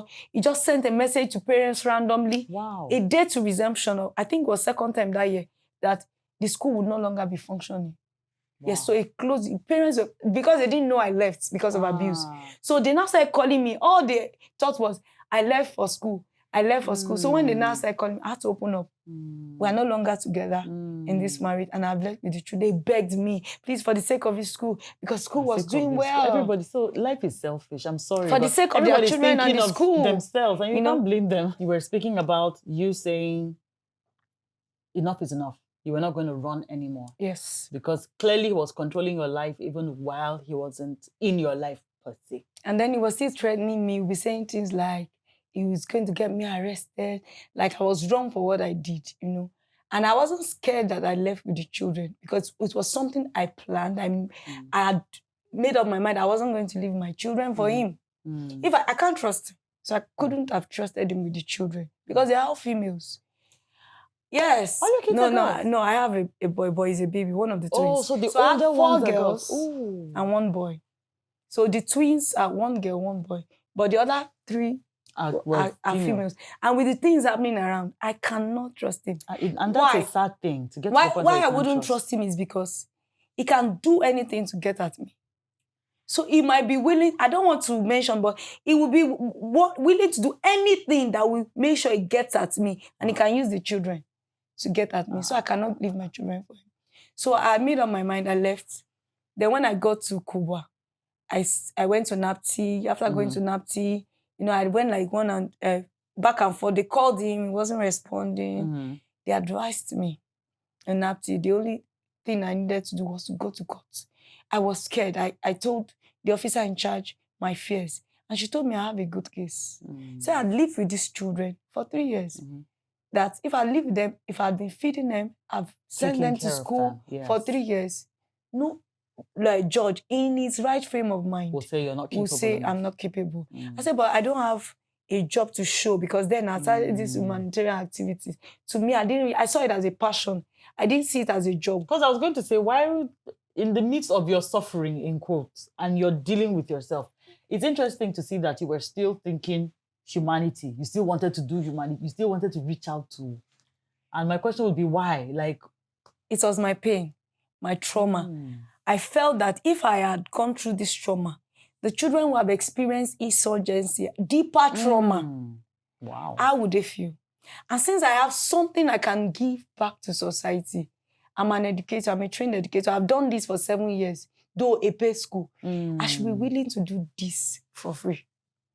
That was what gave birth to it. So now a lot of the questions that came was, how would you sustain it? Exactly. So when I started. So now you do this for free, because I mentioned that I literally introduced that you had a free elementary school. For internally displaced children, yes. Free. You literally came here from cooking for them this morning. Yes. Money. Yes. You cooked for how many children? Today, I cooked for 120 children, but my children are 170. I cook for 120 children. How often do you cook for them? I do twice a week, 3 times a week. But this section, my intention is to cook every day. Because these are children who don't have opportunity sometimes for a full square meal, just 1 square meal. Oh my goodness. They live in the IDP camp. Sometimes you see them coming out of school and picking things on the floor. So if I am opportune to give them just 1 square meal, just 1, then I'll be glad to do it. This is the place where you can support. I mean, you can go through, see what she does, find out about Better Bell Foundation. Better Bell Foundation. But I'm sure you'll be able to share that detail when we finish this conversation. We're gradually getting there. But if it's laid upon your heart to just support these kids and support this cause that Moni is charting, please do well too. It's a worthy cause. It's a worthy cause. Thank you. Where are you now? Going through everything you've gone through, where are we? Okay, so I would say that I fully found my voice in 2023. I left in 2020, but I found my voice in 2023. Because I'll say between 2020, 2021, 2022, 2022, I was still in an environment where they were still stigmatizing me, single mom. They left because they're subordinate to their husband. They're not submissive. They have probably done this. The church I was attending. Wow. So in 2022, October, I chose between going to 2 churches. I don't want to mention the name of the 2 churches, just deliberately. Yes, it's fine. So, but somehow, destiny took me to the church I attend today. Yes. So this church was a point of liberation for you, pretty much. The first day I walked into that church in Lugbe, the pastor was just reading my scripts. Wow. Everything talked about was you could be at the backside of the mountain, but don't let your background keep you on the ground. You could have faced abuse, trauma. It was just like somebody came to tell him about me. I cried throughout service that day. Wow. And it was like, you can come from the back and become the head. He said a lot of things that motivated me that day. And I made up my mind. I said, I have come to stay. I actually visited that day. I wanted to visit. After visiting, I'll go to the other church to check out. Yes. Because I wanted to just leave the environment I'd been for 21 years. Before that I went through all these challenges, my relationship with God was still intact. I knew that God was not to be blamed in any way. It was that I wasn't discerning enough. Probably God was speaking at different times. I wasn't getting the message. Voices, So I made up my mind that I was still going to embrace God. And I knew that God was going to, come through for me. And I can say that God has been coming through for me even in the work I do with children and displaced camp. So back to the work. When I started with one classroom and I was the only teacher. But today, I have 170 children and 5 staffs. Wow. Yes. That I pay on a monthly basis. Yes. From where? You know? For a woman that has gone through being traumatized, being abused, being battered, having 5 children, living for literally nothing, to the place where you're taking care of 170 children. And we have 12 in secondary school. 12 in secondary school on full scholarship. We have some at GSS City Gates, and then we have 2 at the senior secondary school. The one at Area 10. Okay, I'm not sure. The secondary school at Area 10. It's an Area 10. Yes. So I have 12 children I'm paying secondary tuition for government school. Why? Because those children, like the one in at GSS, she finished her junior Y 2 years ago. She has been at home. And one of those days, last year, she met me, she said, Auntie, and I won't go school. I won't be lawyer. I don't want to make my parents still they this IDP camp. But if I no go school, they go see they. That word haunted me for weeks. I kept hearing her voice like, so I made up my mind. I said she was going to go back to school. She's 18, but she chose to she's in SS1 now. She's supposed to be in SS3. I made her writing WAEC, but she stayed back for 2 years and she doesn't mind. She's excited. On one of the days when I said, Elizabeth, are you happy that you're back in school? She had to video me. Tell the world. Oh my goodness. Tell the world that I am back to secondary school. So I'm glad that I'm able to put smiles on the faces of people. The fact that I was traumatized, but I'm helping people who are in trauma. That's why I talked to you about that I wanted to be doing a session on empowering voices. Yes. Yes. Because, which you will do, by the way. I mean, your life now, you will do it. Because I see that it's an opportunity to let people who feel they don't have hope, right, who feel they have lost the opportunity for living to come back. So in 2023, the first thing I did in January was to go back to pick my results after 11 years. Finally. So that's why I said I found my voice in 2023. In 2023, I became more intentional about the things I do. I became more intentional about my career. In 2023, I don't know where I came from, but I was honored as one of the 50 African women in development. Wow. Yes. By Donors for Africa Foundation. 50 women in development? Yes, in Africa. And the kind of people that were on that selection, in my mind, I was like, how did it happen? From where to where? But I became more intentional. I became more committed to the work. I wanted to give my heart to the children. Now, when I cook, I'm intentional about cooking for the children. And you do it yourself? I do it myself because I want to give them the best. So when I was cooking at home, I ensured that what I cook for them is what my children will eat. So imagine that I want to give my children the food. But now I chose to be cooking in school because the children are increased. As in, they are more than something I could be carrying food every day. How do you get support? How are you able to do this? Where do you get the money So from? initially, it was just me. In fact, at the point, my mom told me, stop this work you are doing. Everybody felt I was crazy. Because this was money from you. You said selling books, doing this, doing that. People are helping you. And you're helping other people. Like, something is wrong. Right. So the first year, when I started running the school have been on for over 3 years now. This will be the 4th year. It was a struggle. I will have to, money people will give me, or money I will also for myself and my children. I'll use in paying salaries. Wow. At a point, I started looking for youth corpers. They were frustrating the job. You know what? Our corpers can be sometimes. So I stopped taking corpers and I had to switch to full-time teachers. Then individuals, friends. That was how I met Dr. Naomi. One of those days, somebody told her about the work I do. Yes. Abuja Accelerators. They told her about the work I do, and they wanted to come and visit the camp to see. That's Dr. Naomi Osamedwa. Yes. Shout out to Dr. Naomi. She did disconnect. Yes, so that was how I met her. So when she came to the camp, she was shocked. The way you are surprised, like, how would you? From where to where? Be doing this kind of job, Yes. She was really, really impressed. She was touched, and that was how, she started to encourage me. Beautiful. People support me. Some of my friends, like I have a friend who does a monthly donation to support the work I do. Yes. There are some people who just say, come in from the blues, maybe once in 3 months support. So this is individuals now. It's Do you have indi- any organizations No, I don't have yet? any organization. Organizations, I don't have any please. organization supporting. Most of the support I Yet. get is from individuals, Wow. my friends, and then my friends have been very loving. When I'm always on social media, put out a post about the work I do, they'll be sharing with their friends and please support Moni's work. Some of them will say, I don't have money to support you, but you see, making this noise, I'll make the noise for you. Wow. And they'll talk to people. That's and amazing. through some of my friends that I've not even supported at all, they have given me some people that are constantly supporting the work I do. What's the next phase for you? What's next for Better Bell, for Moni? For me, it's just one camp. People say, Moni, your dreams are big. Yes. I'm looking forward to ensuring that the number of out-of-school children in Nigeria reduces by 70%. That's my goal. Amen. That's my goal. It might look difficult, but I tell people that it was difficult when I started, when I had 8 children and moved to 40 children until I had 170 children. And I'm sure that before the end of this term, there will be over 200 or 250 children. That's the way they increase. Yes. So my goal is to ensure that the other camps where there are still displaced children, where there's no education, any form of formal education for them, I ensure that there is a free elementary school there. That's my goal.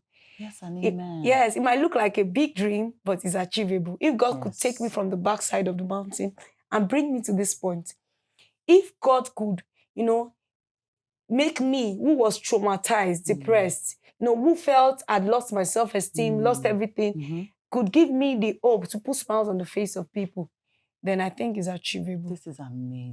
So I look, and it's not just education. I don't just do education. I do chess education. I do tech education. And we're planning on, just recently, we had a coalition of 3 organizations called ourselves Sisters of Sustainability. That's amazing. What we're doing at the camp right now is bringing women together, not just children, women together to teach them how to make food out of compost, then how to make jewelries, fashion accessories. So you're back to your vocational Yes, I'm back studies. to it. I'm back to it. So somehow I'm ensuring that dream I had many years ago is not dead. It's not dead. Amazing. So you can collaborate with other people who might not even bring in money, but have services to provide to boost what you're doing. Yes, I'm actually an advocate of SDG 17, Partnership for Goals. I believe that when people come together to pull in their little resources, we can do more.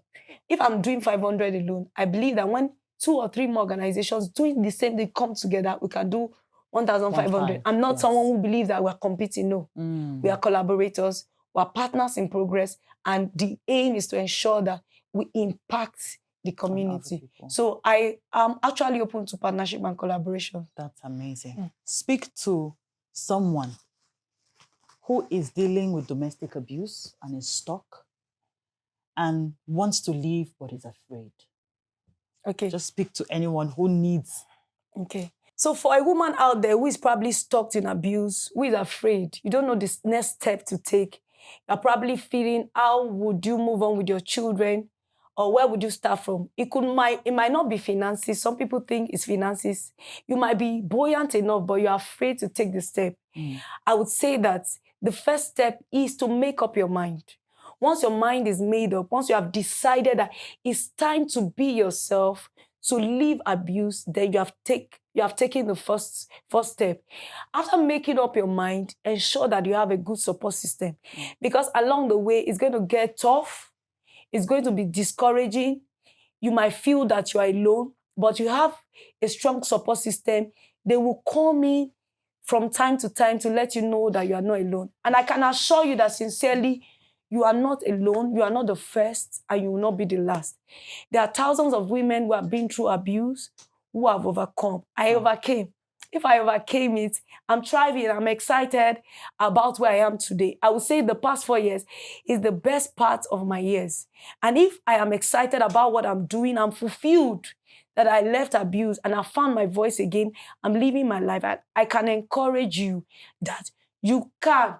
It doesn't matter whether you have money, whether you don't have money. The first step is to make up your mind. Once your mind is made up, build a strong support system, and then we can take it from there. Thank you, Moni, so much for doing this once again. And I can do it over and over again. And God bless you. You know when you mentioned that your husband had reached out to say, I watched the first podcast. Well done, no, Yeah. all the lies. God will judge the just, and it's interesting to see that even despite the fact that he had seen that and he's confronted it, you're still willing to sit here and be able to speak to other women and liberate them. And that's why I had to even open up on the nitty-gritty. Yes, that the terms of agreement, so that, yes, we are officially divorced, yes, but I wanted him to know that, yes, the terms of agreement is 100,000 school fees for 5 children and 30,000 for 5 children per month. And it's not even constant. But I'm not even bothered because God has been faithful. Amen. The cattle upon 1,000 hills belong to God. Yes, he has been helping me. Sometimes I ask myself, how do I do what I do? It's amazing. God has been faithful. So God has been my strength. He has been my hope. He's always timely. He's always coming through for me in ways I cannot even imagine. Then even on the job I'm doing, I've never been stranded. When it gets to a point, I become very confused and I'm almost stranded. Somebody will just remember. Somebody will say, Moni, I thought about you. I thought about the work you're doing. I'm supporting you with this. So God has always been there for me. And I look forward to him watching this again because I'm going to do it 1,000,000 more times. We're not quarreling, no. Of course. And yes, this is not to put anybody in bad light. No malice. But it's to ensure that other women yes, who don't know that they're in abuse get to know. Because some women are going through what I went through and they don't understand. If not that somebody talked about narcissism, I never had an idea. If I was ready to die there, I was ready to die there. I would say it's for better, for worse. So I'm a submissive wife. I'm a Proverbs 31 woman. I was ready to die there. In total ignorance as far as I'm concerned. Because that's not God's will for you. But the moment I understood that I was in abuse, my eyes opened and I began to plan my exits. And it wasn't something I did suddenly. I didn't do it violently. I did it in a matured way. And I walked out. And when I walked out, I didn't let him start looking for us like we were missing or kidnapped. I sent him a message to let him know I left with the children. So I'm not even trying to torment you. Yes. I'm not punishing you. I left with the children. And before then, I used to say, I will leave. I will leave. He would say, you can go nowhere. Of course now. But it happened after 10 years. And eventually, when I left, he thought it was a joke. He started trailing me, stalking me, threatening me. And I had to start moving from city to city. But eventually, I broke loose. As it should be. I broke loose. I believe a healthy marriage is where you have 2 free people, 2 happy people without anybody feeling like they're sacrificing their own life for the comfort of another. And the truth is, if you have a relationship like that, even you that seems to be the one having your way, you know that you're living Something's wrong. You're living in some kind of war, fight, struggle. You're insisting the energy that you have is not a peaceful one. You know that your home is not a peaceful environment that encourages even you to thrive or your spouse or your children. So that's what this is about. So we know that men get abused, and I like that on the balance. We had what's her name? Who was also a guest who brought in the balance with men. And this is to say, sometimes for me, I like to ask the why question. Why do these things happen? Why would anybody become a narcissist? Childhood trauma. Yes, where is it coming from? And I know that, of course, the father of your children will get to watch this. If you want us to hear your side of the story, we're open to it. Yeah. For real. We're open to it. What is your why? And maybe this could also help other people. Perhaps this could also help other people. But thank you so much, Moni, for doing this. Please, if you want to support the Better Bell Foundation, which is Moni's foundation, we are open to it. She's open to it. We'll leave the details so that you can reach out to her directly and be a great source of help and support to this ministry in growth. She's still pastor. This ministry. She said, no. This ministry that she's running to help other. I'm a child of God. Hallelujah and amen. To help other, traumatized and helpless people, giving hope to the hopeless. To the hopeless, voice just like she voiceless. has. Exactly, just like she has received. And if you have any questions really regarding, because there'll be people who would reach out for some form of counseling. Sometimes one-on-one gives you more strength and power. After you watch this, reach out to us and we could connect you with Moni and her foundation as she empowers other people to be like her. Thank you so much for being part of this episode. You are the real MVP, and I'm glad that this was a huge blessing to you. Remember, I Overcame comes here Every month, we have an episode of another story that will just encourage you to be the best that you can and bring you out of a dark place to the place of light, which is God's perfect and divine will for you and I. So share this with others, get to like it, ensure that you know it reaches the people that it should reach. Leave us a comment, ask us the questions, let us know the areas you want us to also touch on. Or if you have a story, you can also share that with us as well, and we will be in touch with you. God bless you. My name is Mbasti Jesse. See you around. Cheers.